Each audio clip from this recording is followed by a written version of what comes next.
안수길의 세상 인간형 결정부분인가요? 미가 검정 넥타이와 함께 편지를 남기며 조은의 도움을 거절하는 장면이 되겠습니다.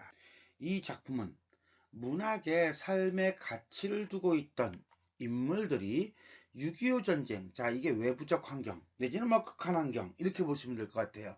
거치며 겪는 고뇌와 변화를 어떻게 살아가느냐. 사실 이 작품은요 무엇이 아니라 이 어떻게 포인트가 있다고 보시면 돼요.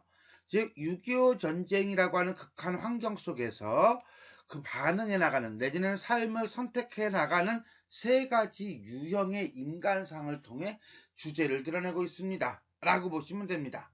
이 작품에는 전쟁으로 인한 시대적 요구와 관련하여 자신의 사명을 발견하는 인물 유형, 사명을 포기하고 마는 인물 유형, 사명을 잊지 못하지만 그렇다고 적극적으로 사명을 추구하지도 못하는 인물 유형, 이렇게 세 가지 유형이 등장한다.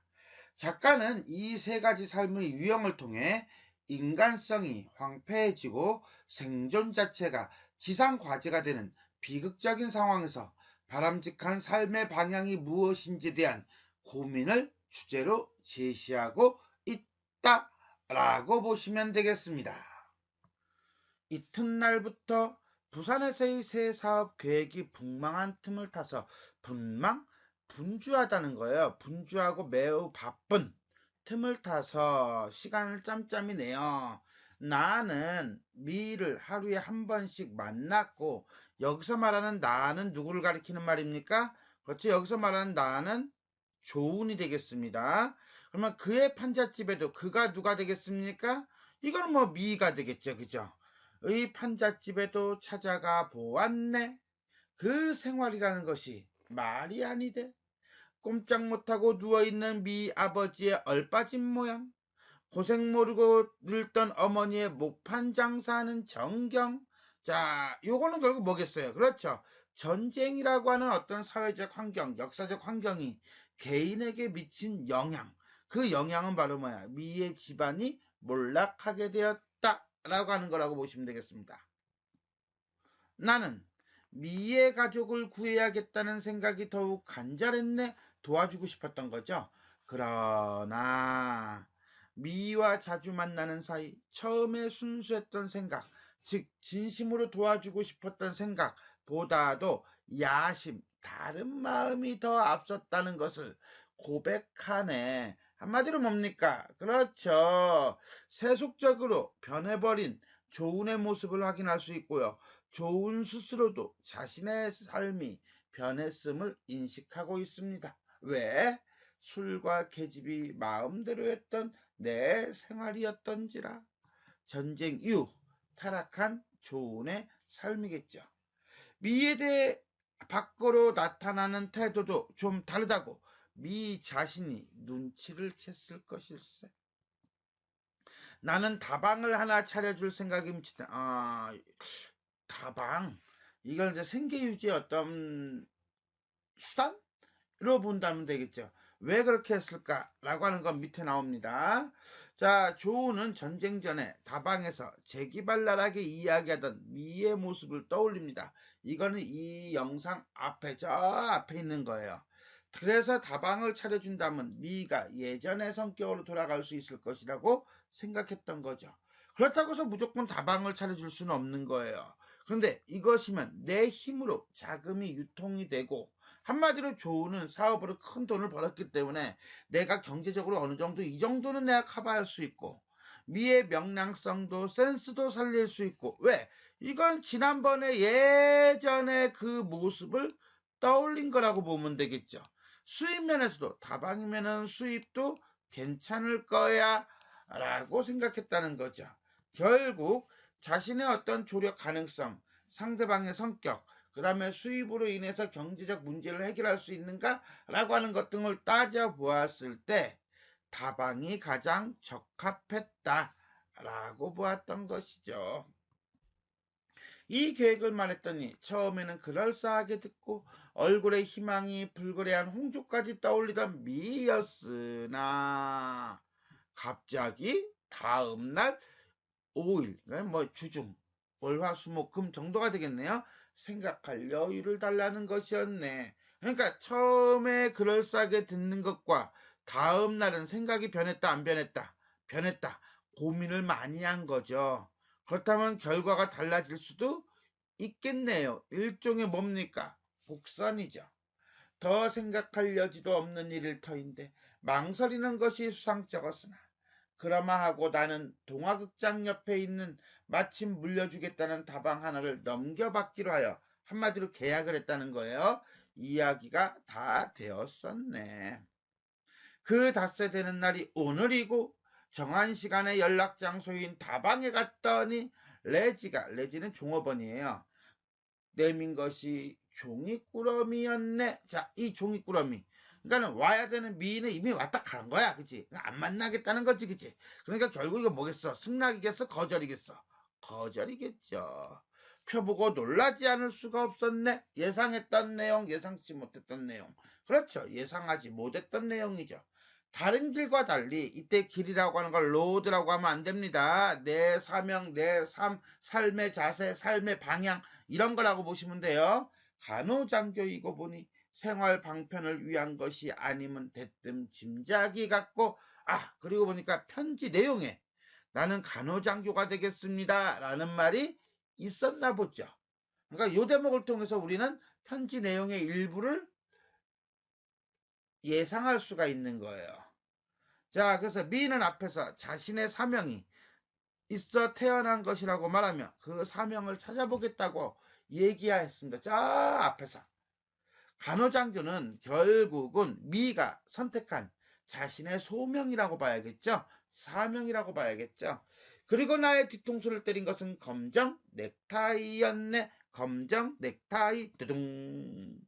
자, 이 검정 넥타이는 예전에 전쟁 중에 전쟁이 일어나기 전 6.25 전쟁이 일어나기 전 조우는 늘 항상 검정 넥타이를 메고 다녔습니다.